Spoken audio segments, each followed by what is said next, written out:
Part of what makes me a great business coach is that I'm a lifelong learner.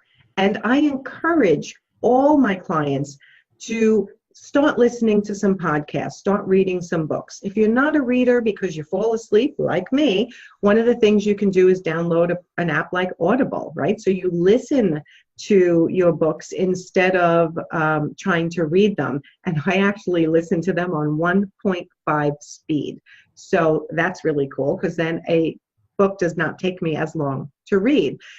Occasionally there's a book so great that I wish I had a highlighter and I wanted to highlight more things in there, and then I will actually order the physical book. So one of the books that I love is The Power of Focus by Jack Canfield, Mark Victor Hansen, and Les Hewitt, right? Great book. I originally listened to it on Audible, but then I realized there were so many great tidbits in here that I wanted to learn myself, to help me maintain my positivity and help my clients maintain their positivity. Because let's face it, being an entrepreneur is not easy.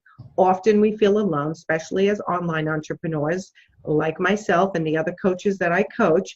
You can lose your some days and just feel like, I just don't feel like doing this today. So flooding your brain with positivity and great books is one way to keep your motivation up and keep you focused every day. So I hope that tip was helpful. If you don't have Audible, it's one of my favorite apps on my phone to use. So get that, and I hope that was helpful. So let me know what you're struggling with when it comes to positivity. Like, comment, and share if this was helpful, and let's spread the happiness and the positivity and the motivation across the internet.